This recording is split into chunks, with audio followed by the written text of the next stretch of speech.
Hello everyone, welcome to this channel. तो आज हम लेक्चर नंबर 4 में बात करने वाले हैं स्ट्रिंग वेव्स के इम्पॉर्टेंट टॉपिक्स के जो प्रीवियस ईयर्स के क्वेश्चंस आए हुए हैं जेईई मेन में उनकी।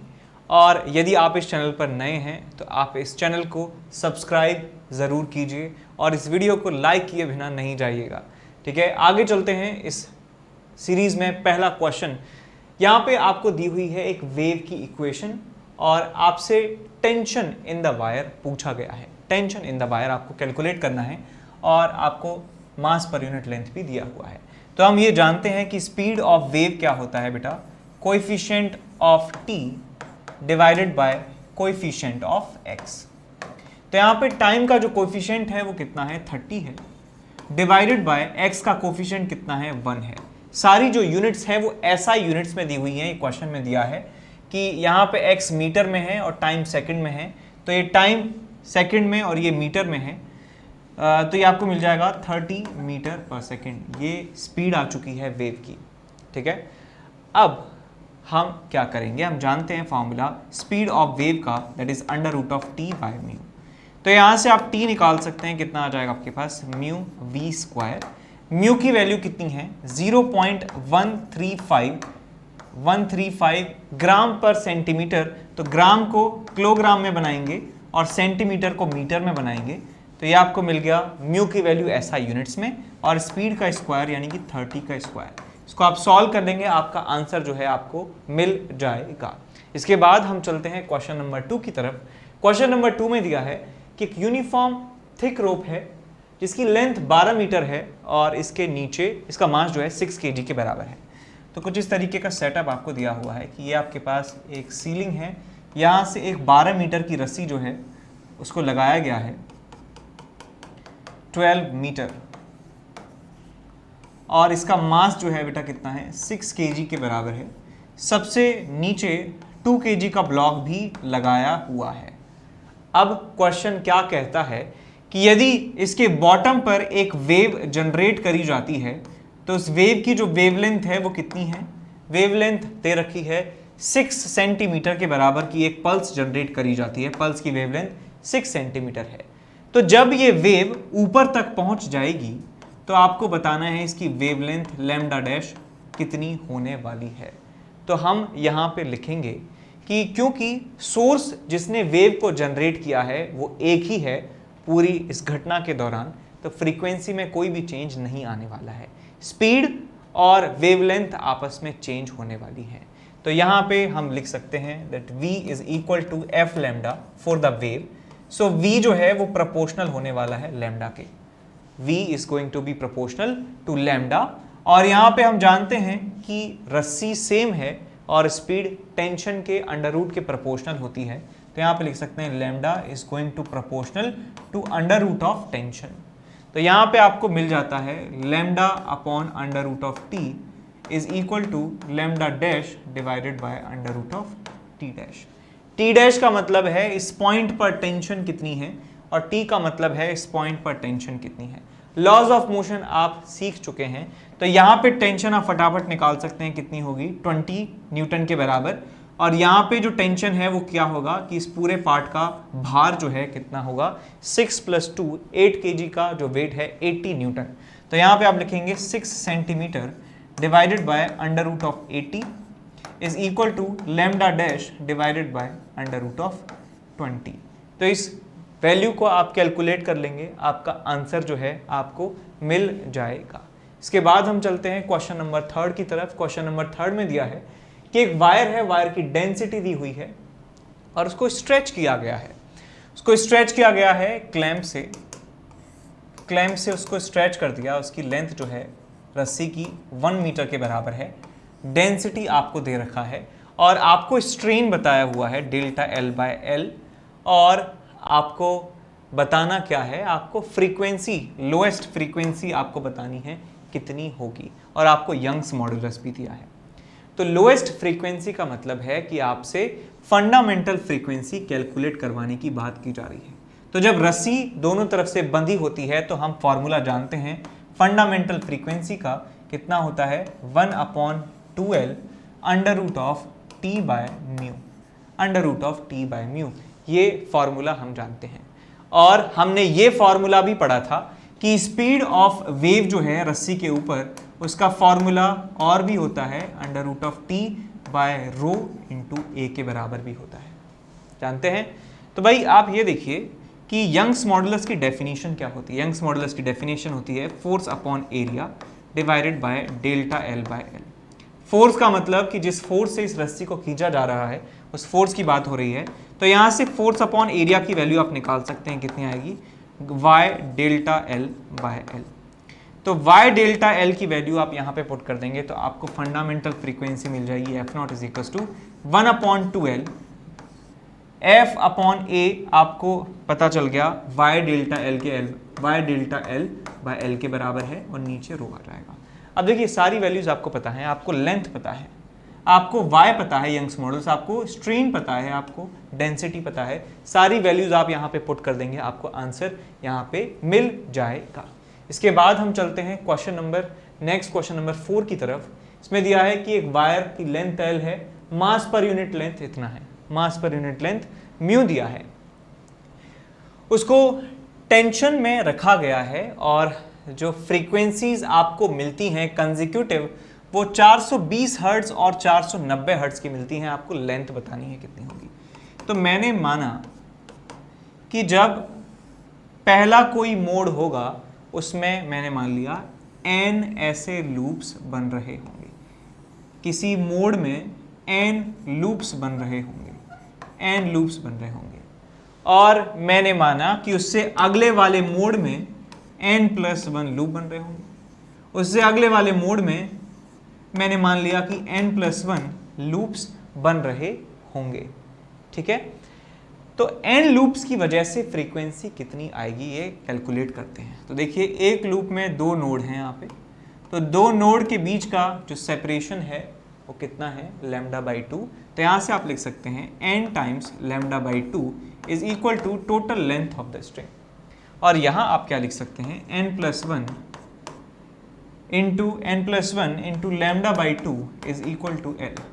Equation number 2, equation number 1। यहाँ पे लैम्डा कुछ और होगा बेटा, यहाँ पे लैम्डा कुछ और होगा, ठीक है, बिकॉज अलग अलग मोड हैं तो इनकी फ्रीक्वेंसी अलग अलग है, इनके लैम्डा अलग अलग होंगे, लेकिन क्योंकि मीडियम सेम है तो स्पीड सेम होने वाली है दोनों उसमें स्ट्रिंग्स में। अच्छा, और यहाँ पे आप निकाल सकते हैं λ1 की वैल्यू कितनी आ जाएगी आपके पास, 2L/n, और यहाँ से आप λ2 की वैल्यू निकाल सकते हैं कितनी आ जाएगी, 2L/n+1। ठीक है, लैम्डा निकाल लिया हमने। फ्रीक्वेंसी क्या होता है, frequency f is equal to v/λ। तो यहाँ से आ जाएगा f is equal to v/λ। तो यहाँ और यहाँ ये भी लिख सकते हैं λ इज इक्वल टू v/f। तो पहले वाले में जो स्पीड है वो आप लिख सकते हैं √T/μ। आप इसको लिख सकते हैं 2L/n is equal to v/f, यानी कि √T/μ, और यह आ जाएगा आपके पास 1/f। f कितना है, 420। और आप यहाँ पे भी यही वैल्यू आप पुट कर सकते हैं, किसका होगा ये, v/f के बराबर। तो v तो इसमें कितना है, √T/μ है, और यहाँ पे 1/ कितना है, 490 हर्ट्ज। ये वैल्यू आप यहाँ पे रख दीजिए। तो आपके पास 2 इक्वेशंस हैं, 2 अननोन्स हैं, आप कैलकुलेट कर सकते हैं n की वैल्यू और लेंथ L की वैल्यू यहाँ से कैलकुलेट हो जाएगी बड़ी आसानी से। तो चलिए स्टार्ट करते हैं क्वेश्चन नंबर 5। क्वेश्चन नंबर 5 में आपको 2 अलग अलग तरह की रस्सियां दे रखी हैं। रस्सियां, इसकी रेडियस है r, radius of cross section r, और इसका रेडियस ऑफ क्रॉस सेक्शन जो है वो 2r के बराबर है। आपसे पूछा गया है कि P/Q क्या होगा। P is the number of antinodes forming, और यहाँ पे Q नंबर ऑफ एंटीनोड्स बन रहे हैं। तो देखिए जब इसको वाइब्रेट करवाया जाएगा तो कुछ इस तरीके का पैटर्न आपको यहाँ पे मिलने वाला है। कुछ इस तरीके से आपको यहाँ पे रस्सी वाइब्रेट करती हुई दिखाई देने वाली है। यहाँ पे जो नंबर ऑफ एंटीनोड्स हैं वो P के बराबर हैं, यहाँ जो नंबर ऑफ एंटीनोड्स बन रहे हैं वो Q के बराबर हैं। मैंने दिखाने के लिए 3-3 दिखा दिए, लेकिन इनकी संख्या जो है वो अलग अलग है, हो सकती है। तो P/Q का रेशियो हमें निकालना है। तो भाई यहाँ आप देख सकते हैं कि जितने एंटीनोड्स हैं उतने ही λ/2 में ये पूरी जो लेंथ है ये नप जाने वाली है।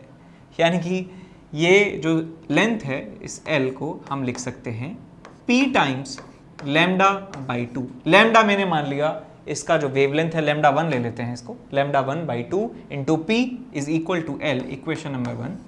और यहाँ पे लिख सकते हैं हम कि Q times lambda 2 by 2 is equal to length कितनी है L, इक्वेशन नंबर 2। इन दोनों इक्वेशंस को यदि आप डिवाइड कर देते हैं तो आपको देखिए क्या मिल जाएगा, lambda 1 by lambda 2 is equal to lambda 1 by lambda 2 is equal to Q by P।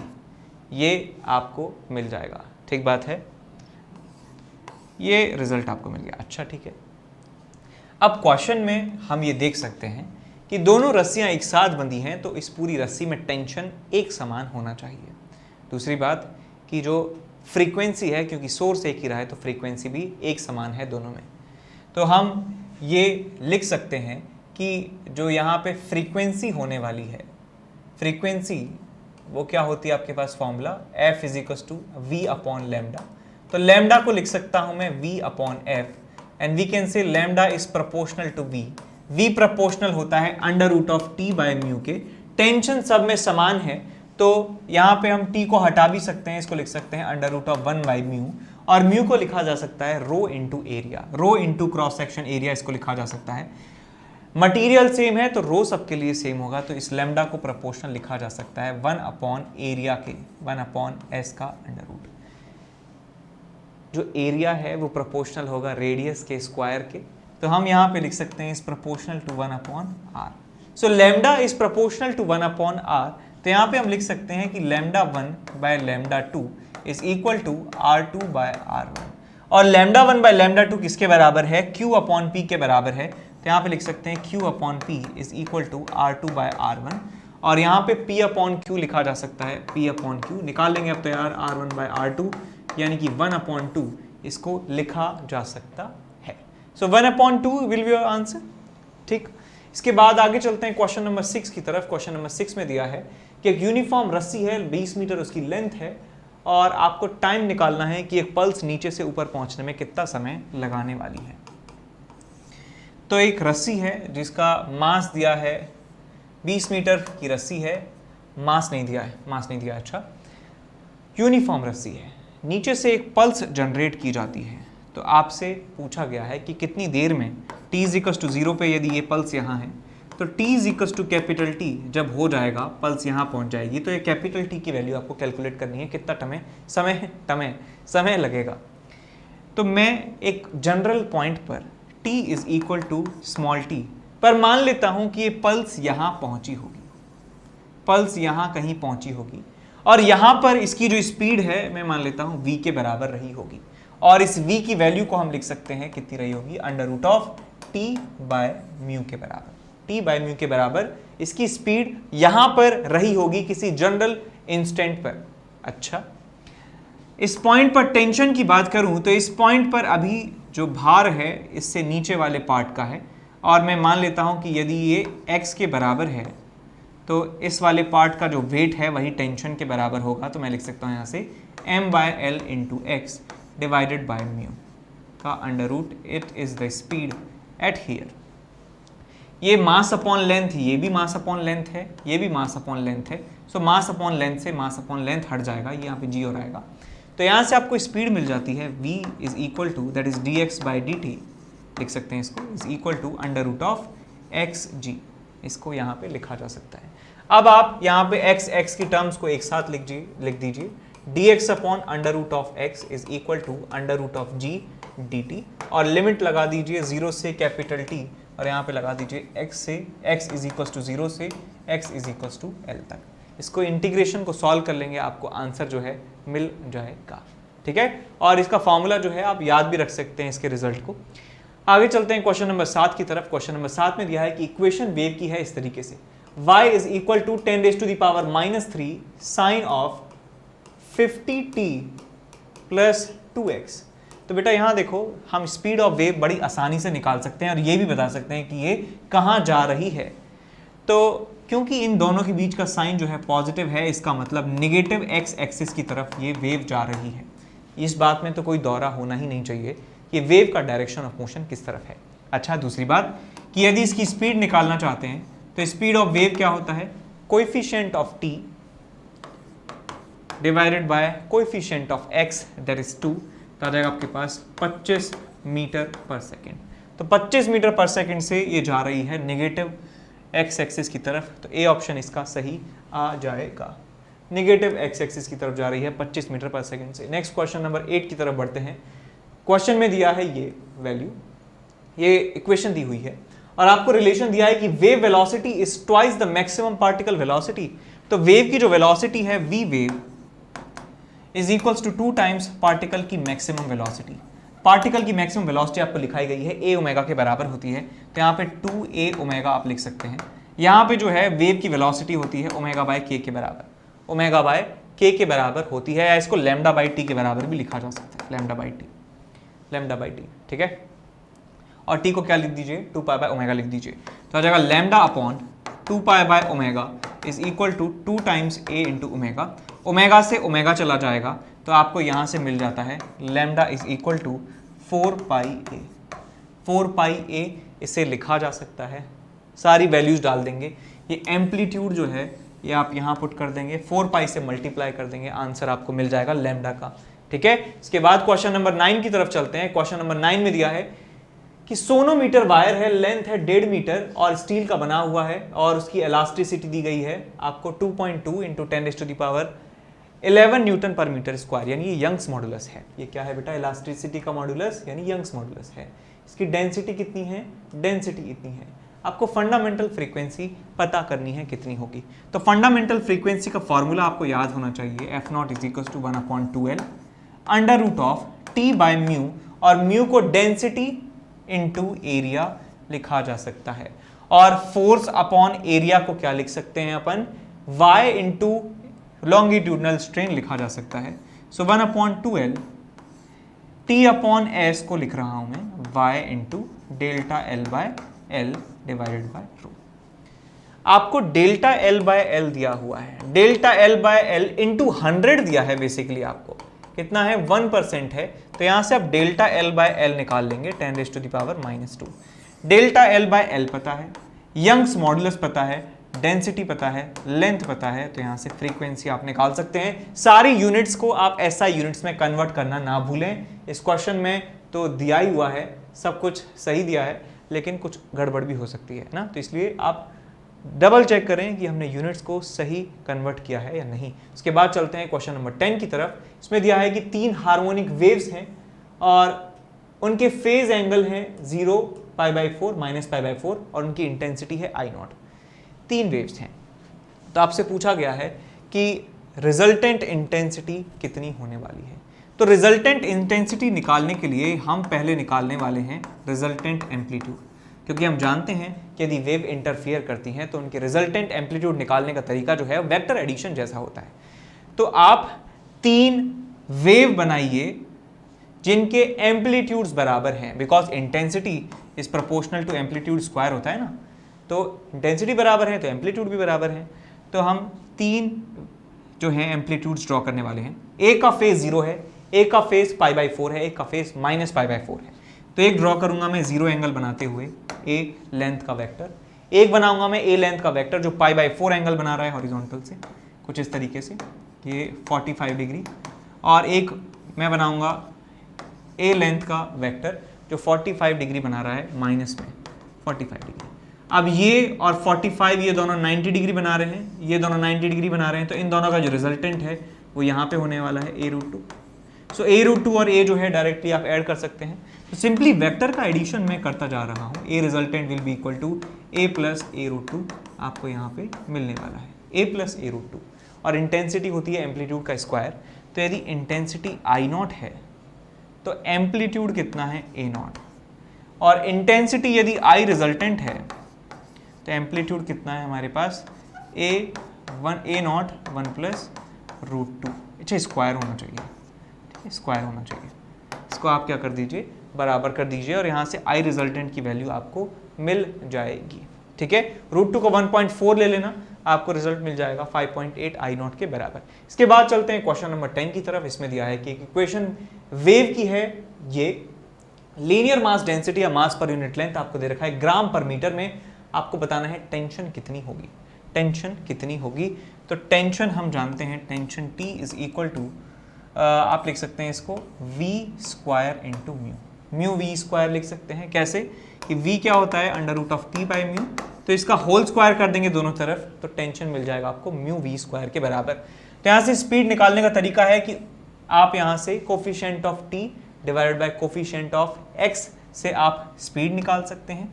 Speed का स्क्वायर कर देंगे, म्यू में मल्टीप्लाई कर देंगे, आपको म्यू वी स्क्वायर टेंशन मिल जाएगी। सारी क्वांटिटीज को ऐसा यूनिट्स में जरूर लिखें। इसके बाद हम चलते हैं क्वेश्चन नंबर 12 की तरफ। इसमें आपको दिया है कि एक स्नैपशॉट यानी कि एक फोटो दिया है एक वेव का, यानी कि वाई एक्स ग्राफ आपको दिया है। इसकी इक्वेशन है y is equal to a sine k x minus omega t plus five. तो आपको बताना है कि फाई की वैल्यू कितनी होने वाली है। तो बेटा ये साइन का जो ग्राफ है, साइन का ग्राफ कैसा होता है? साइन का ग्राफ होता है y is equal to sine x.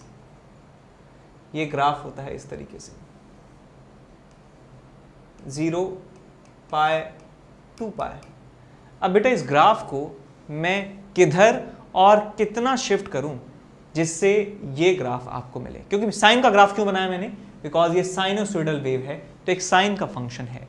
तो इस ग्राफ को मैं कितना शिफ्ट करूं जिससे आपको ये ग्राफ मिल जाए। तो ये साफ साफ दिख रहा है कि यदि आप इस ग्राफ को पीछे की तरफ शिफ्ट करें पाई डिस्टेंस से, तो आपको यही मिलने वाला है। तो मैं कह सकता हूं कि इस फाई की जो वैल्यू है वो किसके बराबर होने वाली है, पाई के बराबर होने वाली है। तो यदि हम इस ग्राफ को शिफ्ट कर देंगे पाई से, तो ये आपको ग्राफ मिल जाएगा। तो हमारा जो इनिशियल फेज है वो पाई के बराबर आपको मिलने वाला है। ठीक है, इसके बाद हम चलते हैं आगे। इसके बाद क्वेश्चन नंबर 13 की बात करते हैं। इसमें दिया है आपको एक इक्वेशन ट्रैवलिंग वेव की, और आपको बताना है ढेर सारी बातें। तो जब भी देखिए, आपको वेव जो है हमेशा साइन और कॉस के फंक्शन में मिले ऐसा ज़रूरी नहीं है।